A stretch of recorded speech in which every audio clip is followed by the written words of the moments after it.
datang dan selamat beribadah di dalam ibadah Pelkat Gerakan Pemuda yang dilaksanakan secara video recording.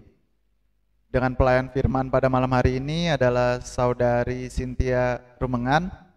Kiranya ibadah ini menjadikan masa muda kita kuat dan perkasa.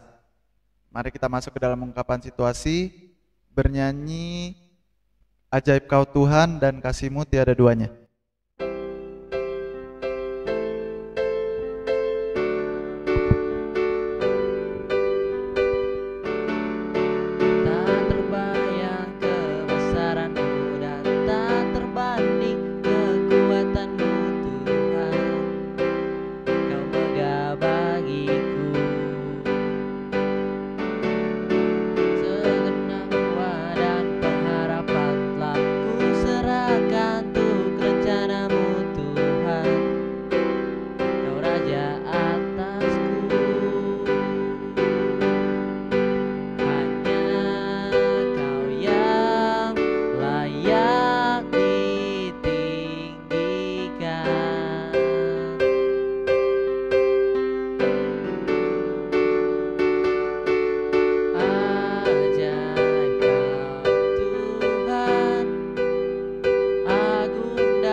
Gerakan Pemuda, mari menghadap Tuhan dan memuji namanya karena kasih setianya besar atas kita. Mari kita bernyanyi dari pelengkap Kidung Jemaat 27, nyanyikanlah nyanyian baru.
Mari kita bersatu di dalam doa.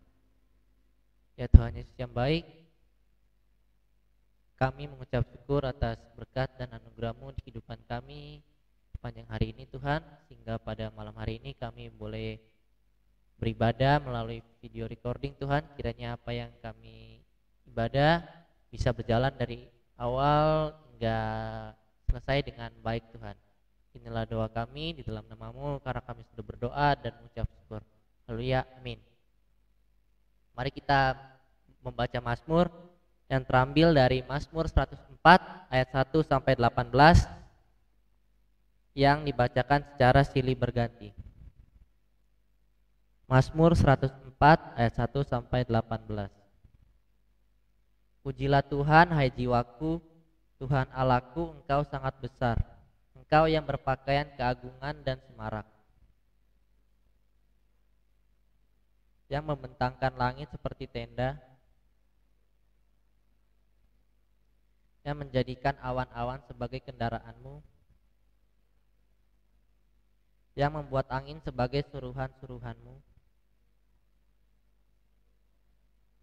yang telah mendasarkan bumi di atas tumpuannya, dengan samudra raya Engkau telah menyelubunginya. Terhadap hardikmu air itu melarikan diri. Naik gunung turun lembah, batas Kau tentukan, detakan mereka lewati. Engkau yang melepas mata-mata air ke dalam lembah-lembah, memberi minum segala binatang di padang. Di dekatnya diam burung-burung di udara. Engkau yang memberi minum gunung-gunung dari kamar-kamar lotengmu. Engkau yang menumbuhkan rumput bagi hewan, yang mengeluarkan makanan dari dalam tanah, yang membuat muka berseri karena minyak. Kenyang pohon-pohon Tuhan, di mana burung-burung bersarang. Gunung-gunung tinggi adalah bagi kambing-kambing hutan. Demikian pembacaan Mazmur. Kita menyanyi kembali dari Gita Bakti 1, Pujilah Sang Pencipta.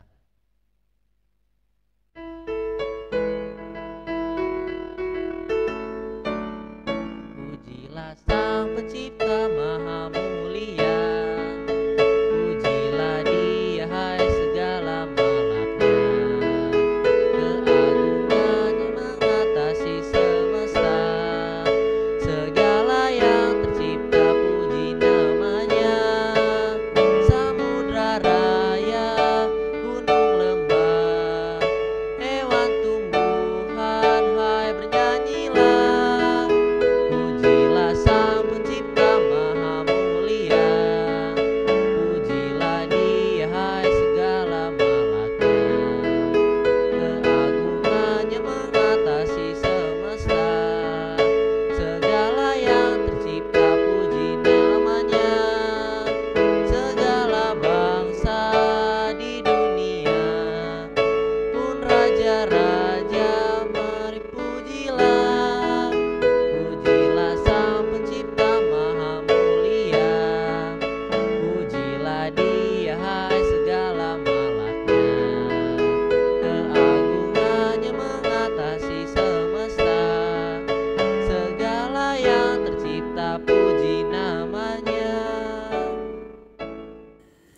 Shalom rekan-rekan pemuda, selamat malam.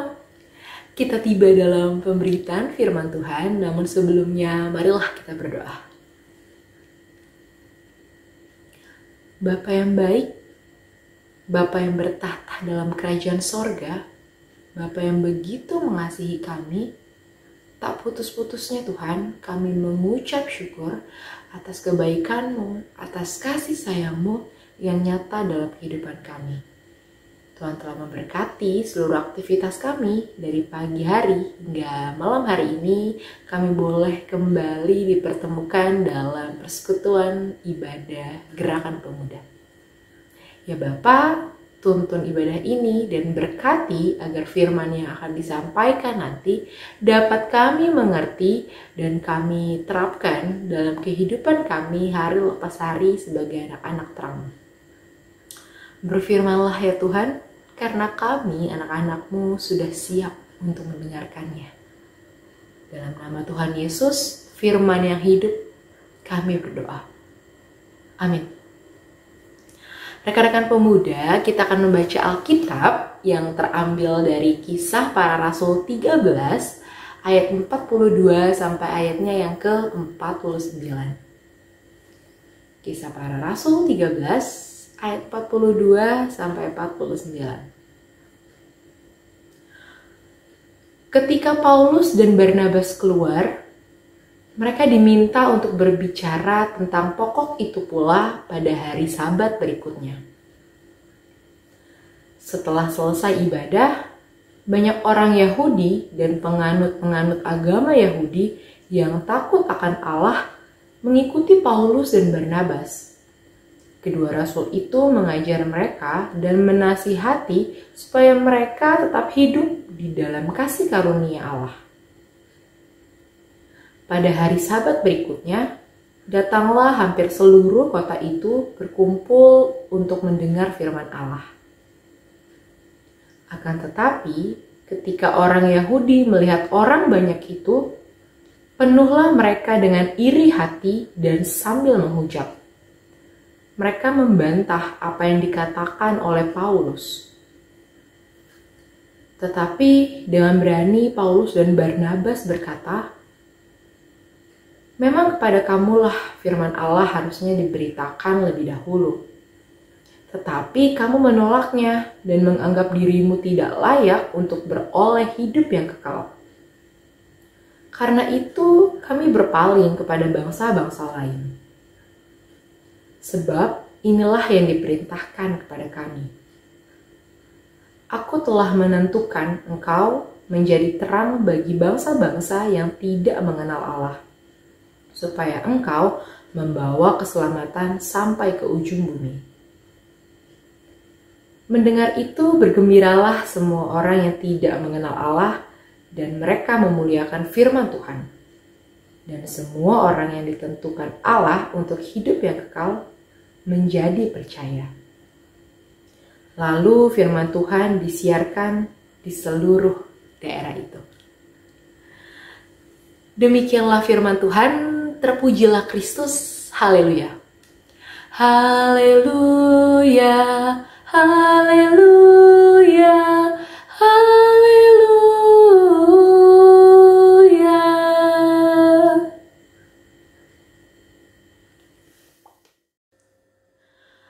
Oke, rekan-rekan pemuda, kali ini Clara bakal cerita tentang tokoh yang sebenarnya cukup familiar untuk kita semua.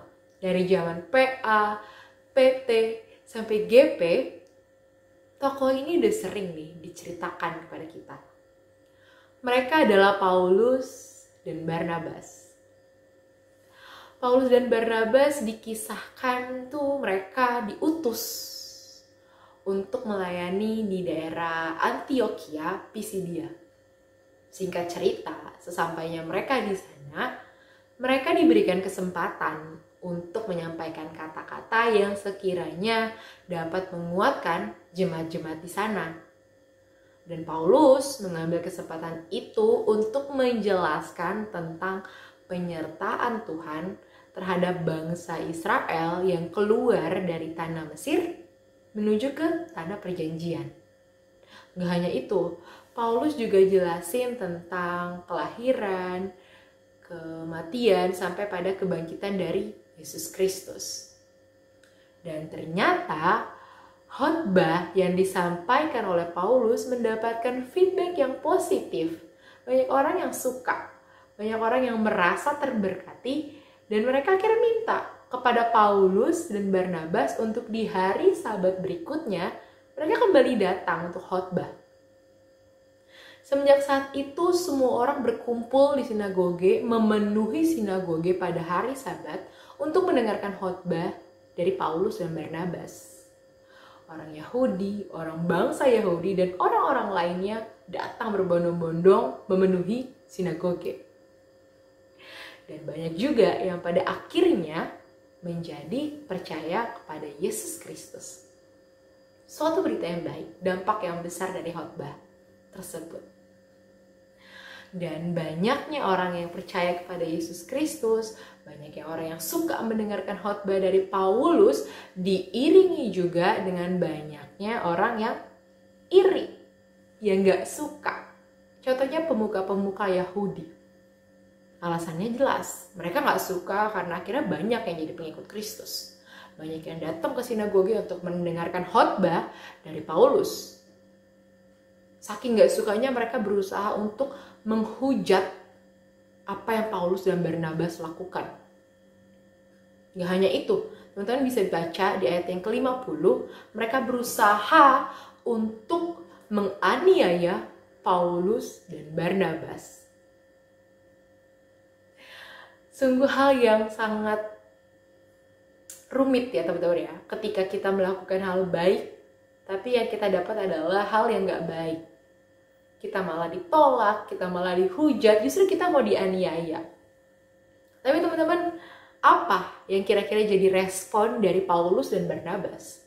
Apakah Paulus dan Barnabas bakal ngomong, wah, kita nggak diterima di sini, banyak yang mau menyakiti kita, banyak yang mau menjatuhi kita, jadi sorry to say, kayaknya kita nggak bisa melanjutkan pelayanan kita di sini. Kita mundur, kita nggak melanjutkan itu. Sorry. Apa itu jawaban dan respon dari Paulus atas masalah yang dihadapi? Enggak, teman-teman. Paulus dan Barnabas menyelesaikan pekerjaan mereka dengan baik. Bahkan di ayatnya yang ke-46, teman-teman boleh baca, Paulus bilang, kalian itu harusnya bersyukur diberikan kesempatan untuk mendengarkan berita ini terlebih dahulu, kalian yang pertama. Tapi tingkah kalian kayak gini, menolak dan bertindak seolah-olah kalian tuh gak layak untuk terima ini semua. Jadi jangan salahin gue nih, kalau gue bawa berita ini ke bangsa lain. Karena gak cuma bangsa kalian doang yang punya hak untuk dengerin cerita ini, untuk dengerin berita ini. Begitu kata Paulus dan Barnabas. Ya, mereka menyelesaikan pekerjaan mereka dengan baik. Tantangan seperti itu yang tadi dijelaskan, mereka dihujat, mereka dianiaya, mereka dijauhi, mereka ditolak. Itu gak mematahkan semangat mereka untuk menyelesaikan tugas mereka. Karena mereka tahu tujuan mereka.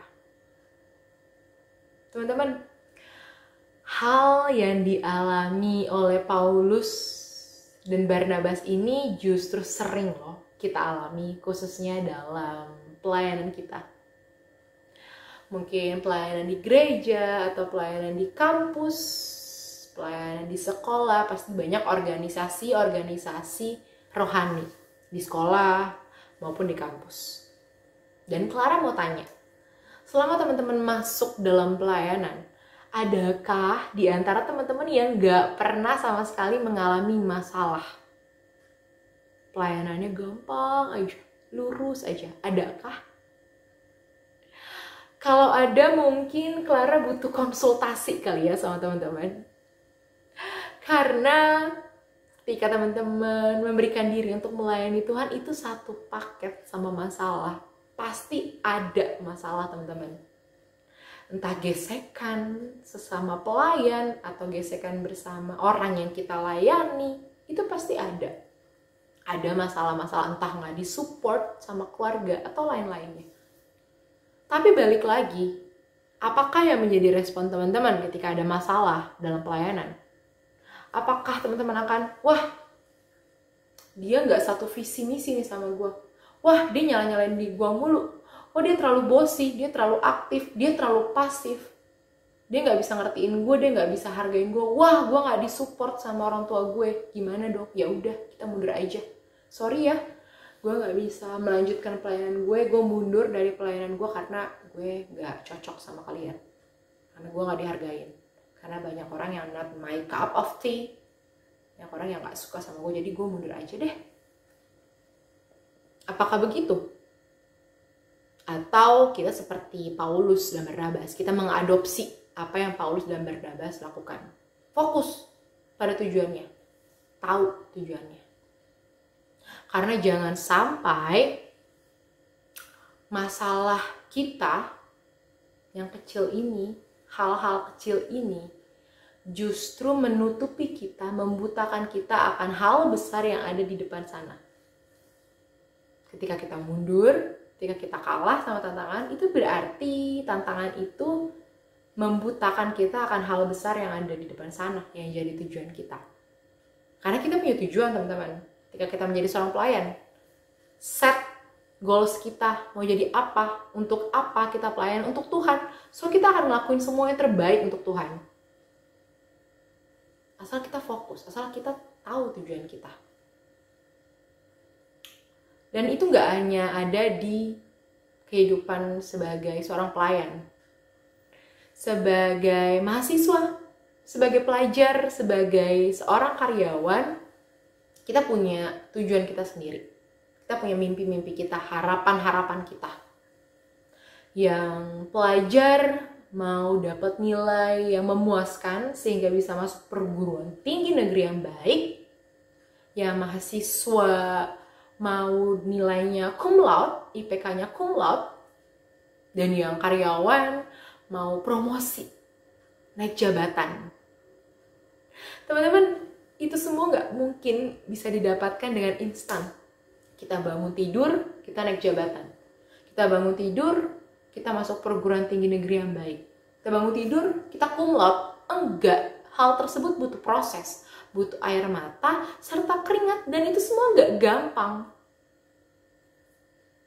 Tapi ketika teman-teman memiliki respon hati yang, aduh, deadline tugas kuliah gue banyak banget, baru kerjaan ini udah dapet ini, baru selesaiin ini udah masuk ini, aduh mata kuliah ini nggak lulus, berarti kan ini juga nanti nggak bisa diambil, berarti nanti gue lulus berapa semester, aduh uang kuliah mahal banget, oh ya udahlah, gue nggak bisa berarti selesaiin kuliah gue nggak usah lanjutin lah kuliah gue, udah nggak apa-apa. Atau sebagai karyawan, wah ini rekan kerja gue kayaknya lebih berkompeten nih, kayaknya dia deh yang berkemungkinan untuk naik jabatan. Wah, di kantor gue ada orang dalam sih.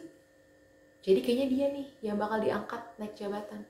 Ya udahlah, gue nggak usah banyak tingkah lah. Jadi karyawan biasa aja lah, nggak usah berharap untuk naik jabatan. Ya, ketika kita punya respon hati seperti itu, kita kalah dari tantangan yang ada. Tantangan itu menutupi tujuan yang ada di depan mata kita. Kita berarti nggak fokus sama apa yang menjadi tujuan kita. Contohnya gini, ketika teman-teman di sini, atau mungkin ada yang sementara dalam proses pendekatan, PDKT, untuk mendapatkan perhatian dari perempuan atau laki-laki idaman teman-teman. Ketika teman-teman ada dalam proses tersebut, Clara yakin teman-teman pasti mengeluarkan statement bahwa apapun rintangannya, apapun masalahnya, itu gak akan mengurangi semangat gue untuk ngedapetin nih cewek, untuk ngedapetin nih cowok. Istilahnya seperti lagu yang berbunyi, walau badai menghadang, ingatlah ku kan selalu setia menjagamu. Seperti lagu itu, mau badai silih berganti, gue punya tujuan untuk dapetin ini cewek, gue punya tujuan untuk deketin ini cowok, jadi itu gak akan ngejatuhin gue. Sama seperti itu kan, sama seperti kita mau menggapai mimpi-mimpi kita, harapan kita juga set tujuan kita, goals kita, sehingga kita fokus dan lebih bersemangat untuk mendapatkannya.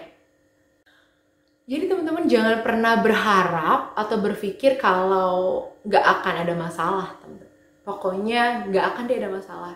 Pokoknya kalau melayani bakal enteng-enteng aja, pokoknya kalau begini bakal lurus-lurus aja. Enggak. Selama kita hidup, masalah pasti ada.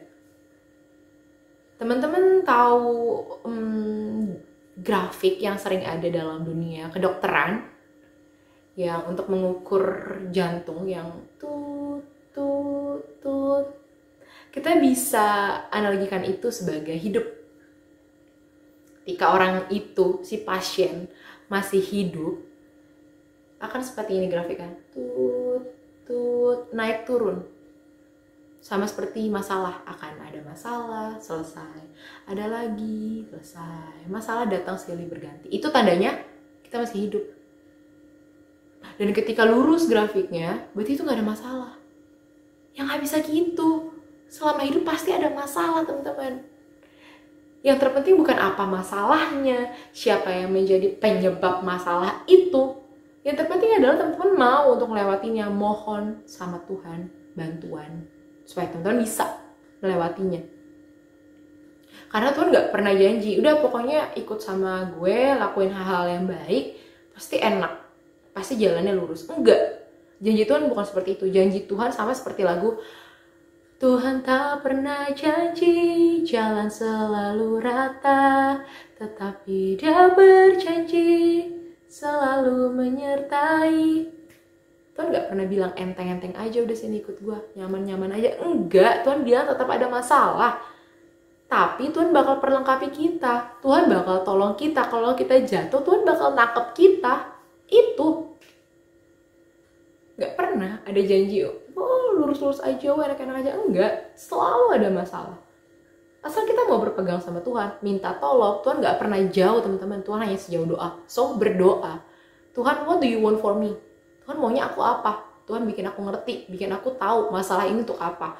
Karena teman-teman, ketika kita mengalami masalah itu, kita dapat naik level ketika kita mampu untuk menyelesaikan masalah tersebut. Jadi ketika kita ada di level ini dan masalah datang, kita mampu untuk melewatinya, ya berarti kita naik level. Kita jadi paham, masalah membuat kita ngerti. Masalah membuat kita paham. Oh, maksudnya ini. Oh, maksudnya itu. Tapi kita nggak akan bisa paham kalau kita nggak lewatin masalah tersebut. Kalau kita jadi anak-anak yang cengeng, kita jadi anak-anak yang lembek, teman-teman nggak seperti itu. Kita punya Tuhan yang kuat. So, minta kekuatan dari Tuhan. Ingat, minta kekuatan dari Tuhan. Jangan jadi anak-anak yang lembek. Dan jangan juga jadi anak-anak yang sok tahu dan mengandalkan kekuatan kita sendiri. Kita nggak cukup kuat untuk menjalankan setiap hidup kita sendiri. Kita butuh bantuan Tuhan. Kita nggak berkuasa, yang berkuasa itu Tuhan. So, minta bantuan Tuhan, minta pertolongan Tuhan. Tuhan, aku mau nilainya segini, aku mau ini, di tujuannya ada, dan minta sama Tuhan. Tuhan dengar. Sama seperti Paulus dan Barnabas, mereka pasti minta bantuan. Bahkan mereka tahu kalau mereka ini diutus untuk melakukan hal-hal ini. Dan mereka menyelesaikan itu. Paham tujuannya, paham fokusnya kemana. Untuk itu teman-teman, yang Clara mau tegaskan adalah jangan sampai hal kecil, masalah-masalah kecil justru menutupi kita, membutakan kita. Seperti yang tadi Clara bilang, membutakan kita akan hal besar di ujung sana yang jadi fokus kita. Jangan sampai. Untuk itu, teman-teman semua, selamat menyelesaikan pekerjaan yang baik, dan mintalah pertolongan dari Tuhan, penyertaan dari Tuhan. Tuhan memberkati kita semua. Amin. Untuk merespon firman Tuhan, kita kembali menyanyikan lagu dari Gita Bakti 364, Syukur Kami Ungkapkan.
Mari kita satu dalam doa.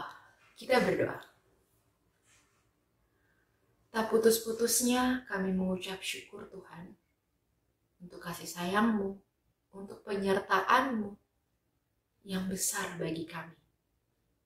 Khususnya pada malam hari ini kami boleh kembali bertemu dalam persekutuan ibadah Gerakan Pemuda. Bapa yang baik, kiranya firman Tuhan yang boleh disampaikan kepada kami tadi dapat kami mengerti. Dan tuntun kami Tuhan untuk kami dapat melakukannya dalam kehidupan kami hari lepas hari sebagai anak-anak terang-Mu. Bapa, kami mau berdoa untuk gereja kami, GPIB Betania, seluruh penata layan yang ada, presbiter, pengurus-pengurus komisi, dan keenam pelkat, sampai pada pegawai kantor dan kostor. Tuhan, tuntun kami selalu, perlengkapi kami selalu, buat kami menjadi hamba-hamba-Mu yang selalu setia untuk melayani-Mu dalam situasi dan kondisi apapun. Dan kiranya Engkau mau selalu tuntun pelayanan kami dan sadarkan kami bahwa apapun yang kami lakukan, semuanya untuk kemuliaan nama-Mu saja. Bukan untuk menunjukkan hebat dan kuat kami. Kiranya nama-Mu saja yang selalu dipuji dan dimuliakan lewat pelayanan-pelayanan kami. Bapa yang baik, kami juga mau berdoa untuk bangsa kami, bangsa Indonesia, pemimpin tingkat pusat hingga pada tingkat daerah, Tuhan yang mau memberkati mereka, memberkati tugas dan pelayanannya, agar kiranya pemerintah kami dapat menjadi pemerintah yang jujur, adil, dan takut akan Engkau, sehingga bangsa kami bisa menjadi bangsa yang maju dan berkembang. Jauhkan dari segala perselisihan apapun yang mampu memecah belah kami, kiranya kami mampu menjadi bangsa yang saling mengasihi satu sama lain seperti yang Engkau ajarkan kepada kami. Bapa, khususnya dalam kondisi wabah COVID-19 saat ini, kami menyerahkan Tuhan ketakutan kami, kekhawatiran kami, kecemasan kami ke dalam tangan-Mu saja. Kami yakin Tuhan lebih besar dari apapun yang terjadi, dari apapun yang menjadi ketakutan kami. Kami yakin Tuhan tetap bersama kami, Tuhan tetap melindungi kami. Untuk tenaga medis yang berada di garda paling depan, Tuhan, tuntun mereka selalu Tuhan. Kuatkan mereka dalam menjalankan semua tanggung jawabnya. Kiranya mereka mampu menyelesaikan tugas-tugas mereka dengan baik, memulihkan bangsa ini, dan mereka boleh kembali ke keluarga mereka dalam keadaan tubuh yang sehat. Untuk seluruh pasien, Tuhan Yesus ya kiranya mau menjamah bagian tubuh mereka yang sakit, makanan, minuman, dan obat-obatan kiranya dapat menjadi sarana kesembuhan bagi mereka, dan keluarga dapat selalu mensupport untuk kesembuhan pasien-pasien tersebut. Bapa, kiranya Kau melindungi bangsa kami, jadikan kami bangsa yang mau taat atas segala keputusan atau kebijakan yang boleh diberikan pemerintah kami. Tuhan Yesus yang baik, untuk kami semua dalam semua pergumulan kami, keinginan kami, Tuhan Yesus yang kiranya mau campur tangan dalam kehidupan kami serahkan Tuhan seluruh kehidupan kami ke dalam tangan-Mu, masa depan kami, keluarga kami, kesehatan kami serahkan ke dalam tangan-Mu, karena kami yakin Tuhan begitu mengasihi kami, Tuhan begitu menyayangi kami. Untuk itu ampuni kami Tuhan atas kesalahan-kesalahan kami yang kami lakukan melawan kehendak-Mu, dalam pikiran dan perbuatan serta perkataan kami. Ampuni Tuhan. Dan doa ini kami sampaikan ke dalam nama Tuhan Yesus yang adalah Tuhan dan Juru Selamat kami yang telah mengajarkan kami berdoa. Bapa kami yang di sorga, dikuduskanlah nama-Mu. Datanglah kerajaan-Mu, jadilah kehendak-Mu di bumi seperti di sorga. Berikanlah kami pada hari ini makanan kami yang secukupnya, dan ampunilah kami akan kesalahan kami, seperti kami juga mengampuni orang yang bersalah pada kami. Dan janganlah bawa kami ke dalam pencobaan, tapi lepaskanlah kami daripada yang jahat. karena Engkaulah yang punya kerajaan dan kuasa dan kemuliaan sampai selama-lamanya. Amin. Jeepers, marilah kita mengungkapkan syukur kepada Tuhan dengan memberi persembahan kepadanya. Dengarlah firman-Nya pada 1 Tawarik 29 ayat 17a. Aku tahu ya Allahku bahwa Engkau adalah penguji hati dan berkenan kepada keikhlasan. Maka aku pun mempersembahkan semuanya itu dengan sukarela dan tulus ikhlas. Mari kita bernyanyi dari Kidung Jemaat 289, Tuhan Pencipta Semesta, bait 1 dan 2. Dan setelah mengumpulkan persembahan, kita menyanyikan bait yang ketiga.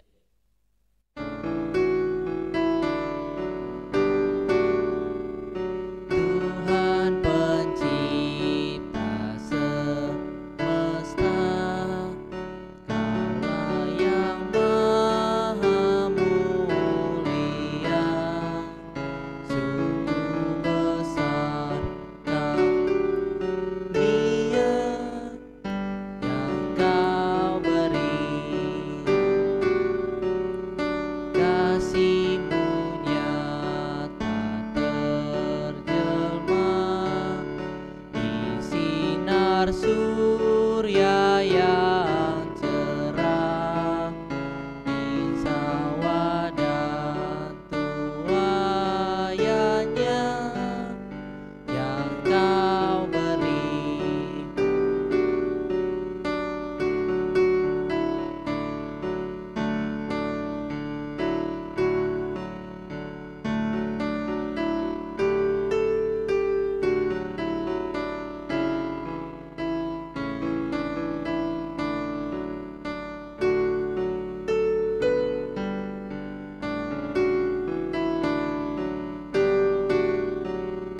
Puji syukur terimalah atas berkat anugerah di rumah yang sejahtera yang Kau beri. Mari kita bersatu di dalam doa. Ya Tuhan Yesus yang baik, kami mengucap syukur atas berkat-Mu Tuhan di kehidupan kami, sehingga pada malam hari ini kami boleh beribadah dan kami boleh juga mengumpulkan persembahan kami. Kiranya apa yang kami berikan ini bisa berkenan bagi nama-Mu dan bagi gereja-Mu Tuhan. Inilah doa kami Tuhan di dalam nama-Mu, karena kami sudah berdoa dan mengucap syukur. Haleluya, amin. Marilah kita menyanyikan kembali lagu yang terambil dari Kitab Bakti 118, Janganlah Kau Takut.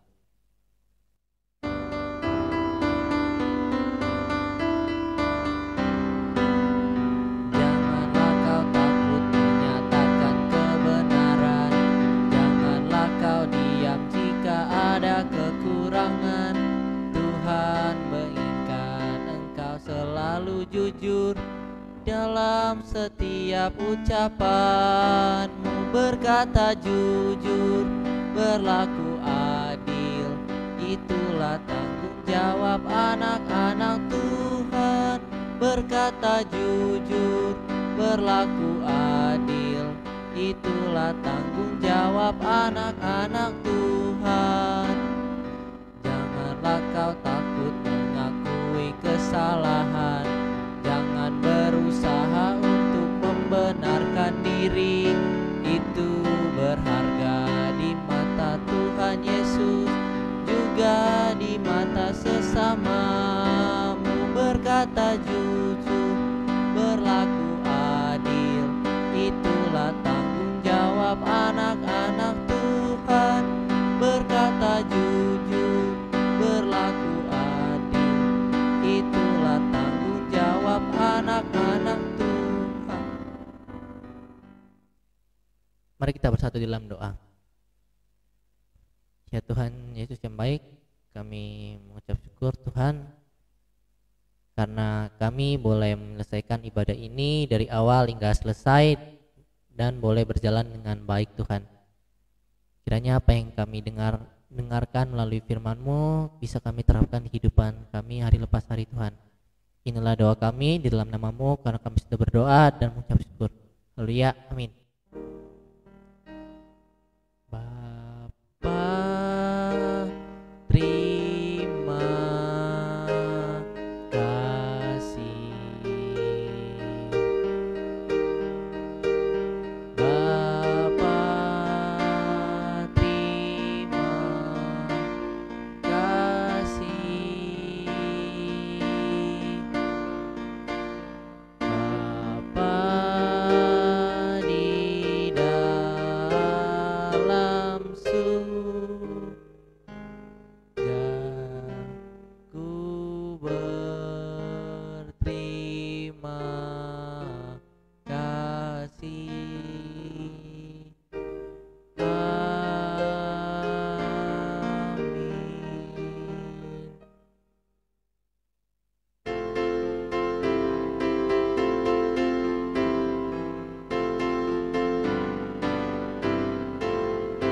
Ya di dalam iman